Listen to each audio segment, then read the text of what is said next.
संसार में।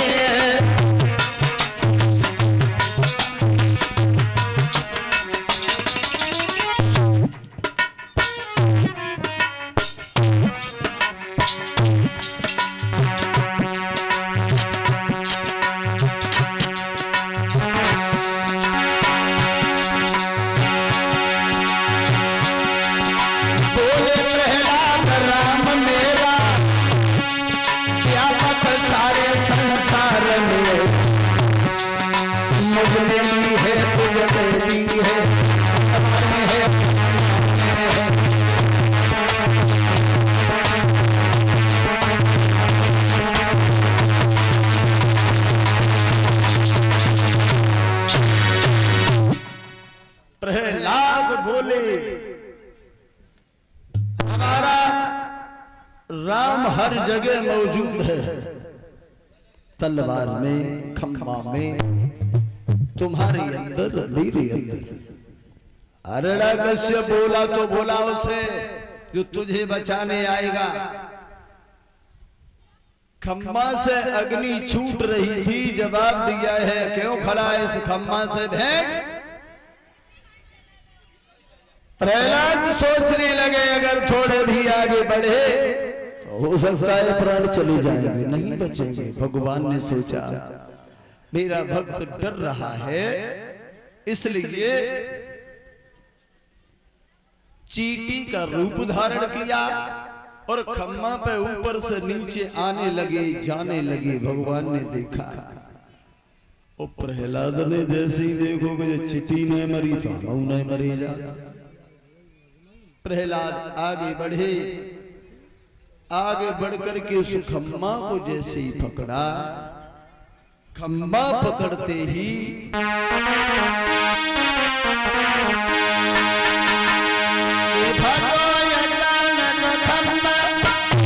लखों प्रतिबिंब मारी गई झाई,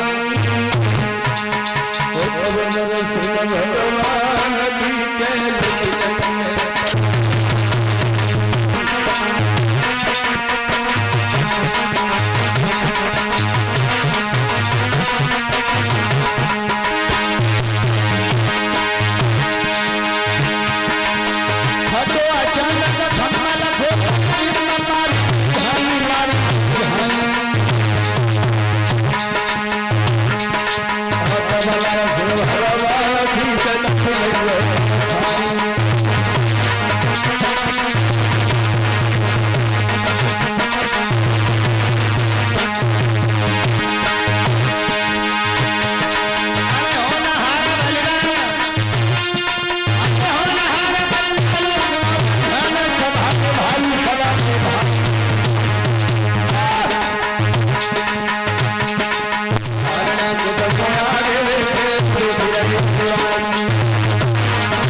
करके देखा, अचानक घोर आवाज हुई है, खम्भ फटा,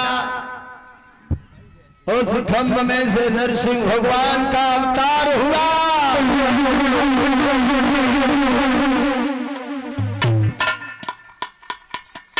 और जो भगवान का अवतार हुआ, देखा सर है शेर का और शरीर है मनुष्य का, बड़े बड़े दांत, बड़े बड़े नाखून, मसाल जैसी जलती हुई आंखें, जिन्हें देख करके हिरण्यकश्यप का कलेजा कांप गया।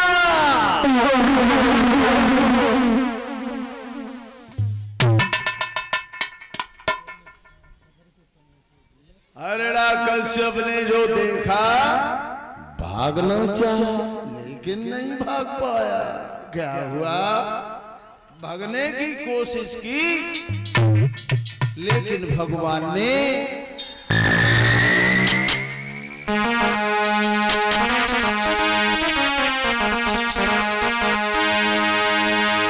कौन सा समय था, भाग करके भगवान ने उसे पकड़ लिया कि ना दिन भी था ना रजनी थी, संध्या का समय ही सुहाना था।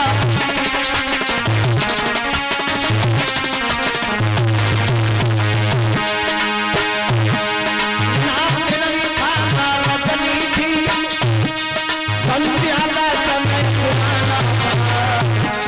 दोनों चक्रवर्ती ज्योति में फूलों की तरह भुलाना था।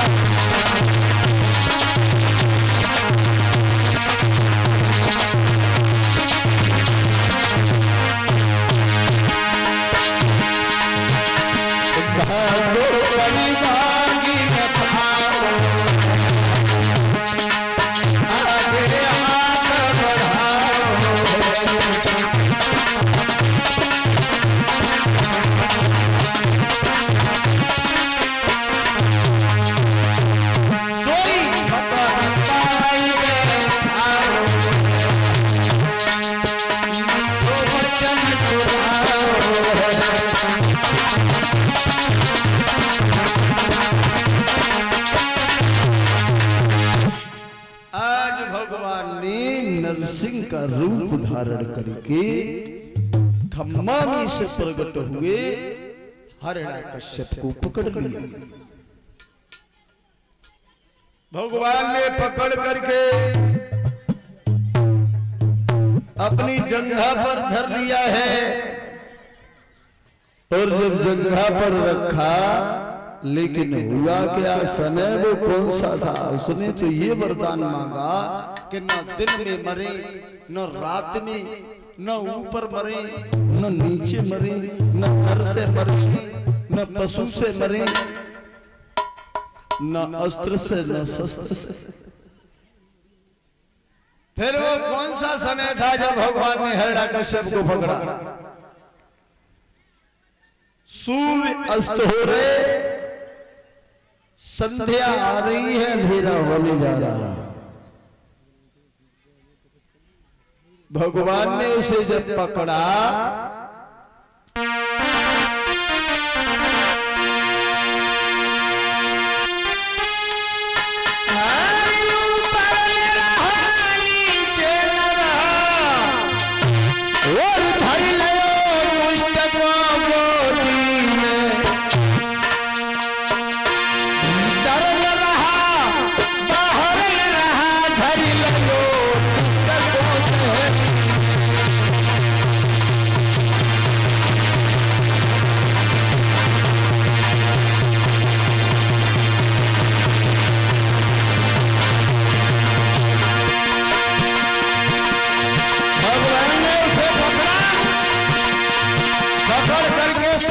समय में देहरी पर रख लिया, और अपनी जंघाओं पर रख के जब बैठे, क्या दशा बनी।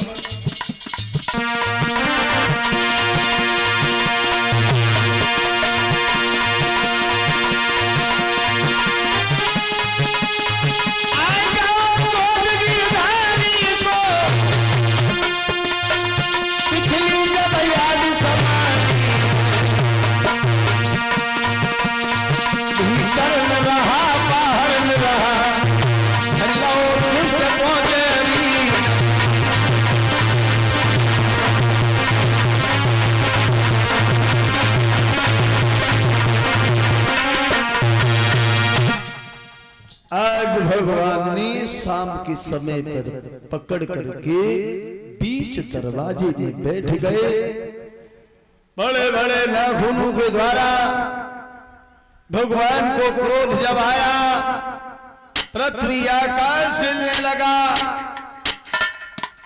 भगवान नरसिंह अवतार धारण करके ना देहरी पर, न ऊपर, न नीचे, न भीतर, न बाहर, देहरी पर बैठ करके अपनी जंघाओं पर रख के हिरण्यकश्यप को बीच से फाड़ दिया।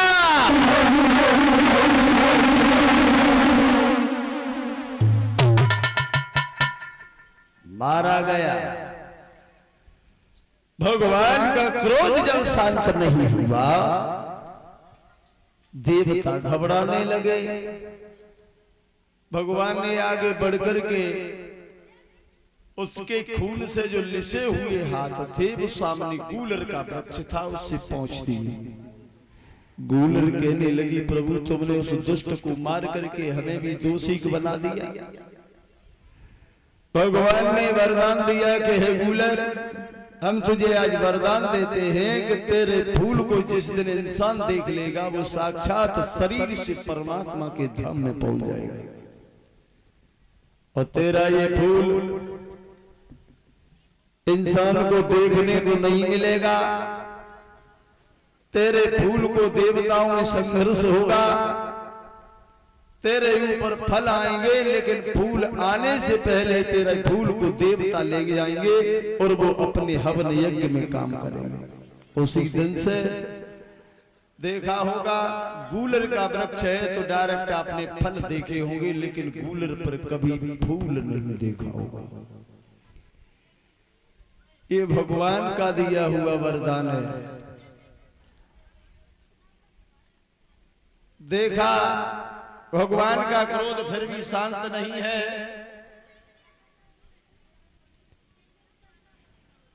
देव ऋषि नारद पहुंच जाते हैं, प्रहलाद को पकड़ के सामने खड़ा कर दिया। भगवान ने देखा है तो प्रहलाद को गोदी में उठा लिया। प्रहलाद बोले, बहुत दिल कर ली और ने कदी रो ना आते तो मामला ही सब खराब हो, मरे वे भी जा रहे जो जकई कि मरबे में कोई कसूरी न है। भगवान बोले, प्रहलाद मेरे ऊपर दोष न लगाओ, हम तो भक्तों के बस में रहते हैं। इस तरह से प्रहलाद से पूछा, तुम क्या चाहते हो?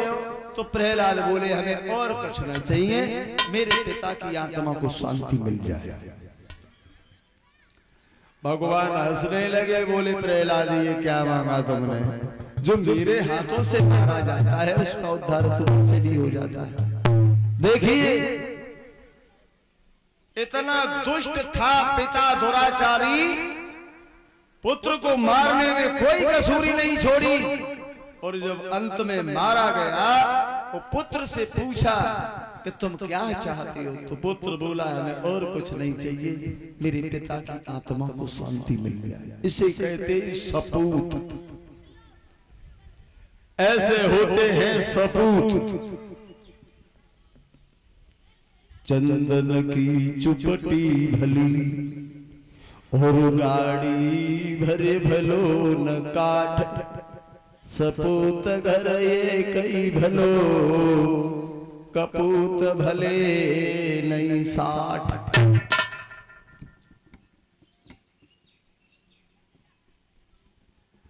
अगर घर में सपूत है तो एक नहीं सारे परिवार का कल्याण होता है, और अगर घर में कपूत पैदा हो तो सारे परिवार का विनाश हो जाता है। दुर्योधन जैसो भयो महाभारत के बीच, सब भैयन को संगले मरो समर में नीच। अगर पुत्र पैदा हो तो ध्रुव, प्रहलाद और शिव जैसे दधीच, ऐसे पुत्र अगर पैदा न हो तो संतान को ज्यादा बंद कर दे। हमारे विद्वान ये कहते हैं, प्रहलाद से कहा, बेटा वरदान मांगो। तो प्रहलाद बोले, हमें और कुछ नहीं चाहिए,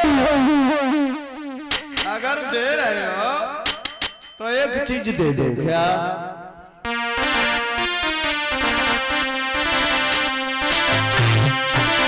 स्वामी तनो दीजियो, जाने टूटी न सका।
और कुछ नहीं है। केवल जब भूतल पर अवतार धारण करके आए तो यही पिता, यही माँ, यही परिवार मिल जाए और संतों की सेवा करते रहे। बोले तथास्तु, ऐसा ही होगा। इतनी कहने के बाद उस राजगद्दी का मालिक उन्हें बनाया। एक वरदान और मांगा था हिरण्यकश्यप ने कि जो अगर हमारी मौत हो तो ये साल के 12 महीना में न हो, 12 महीना के अंदर हमारी मृत्यु नहीं हो। तो भगवान ने हिरण्यकश्यप को मारने के लिए 13वां महीना बना के तैयार किया। वो 13वां महीना होता है जिसे बोलते हैं लौंद की साल, जिसे लौंद का महीना बोलते हैं। उस लौंद के महीना को भगवान ने ही बना करके तैयार किया था, जिसमें हिरण्यकश्यप को मारा। एक बात और हिरण्यकश्यप ने कही,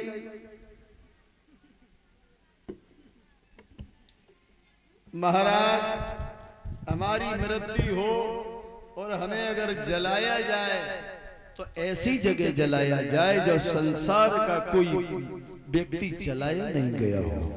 भगवान ने उस विश्व को देखा, अपनी नजर फैला करके कोई जगह ऐसी नहीं मिली जहां पर मिट्टी नहीं जलाई गई हो। तो भगवान ने अपना बेरोट रूप धारण करके हिरण्यकश्यप का दाह संस्कार अपने डेरे हाथ की हथेली पर किया था, ऐसा प्रमाण मिला है। उसी दिन से ये डेरा हाथ अशुद्ध हो गया है और आज भी हमारे वेद पुराणों में ये लिखा है, उसी दिन से ये डेरा हाथ अशुद्ध है। और आज भी सुबह अगर उठो और डेरे हाथ की मांग सूगो तो उसमें मुर्दान जैसी महक आती है। ये हमारे पुराणों का कहना है। तो इस तरह से मुसीबतें प्रहलाद ने उठाई और उद्धार हुआ हिरण्यकश्यप का। उसका दाह संस्कार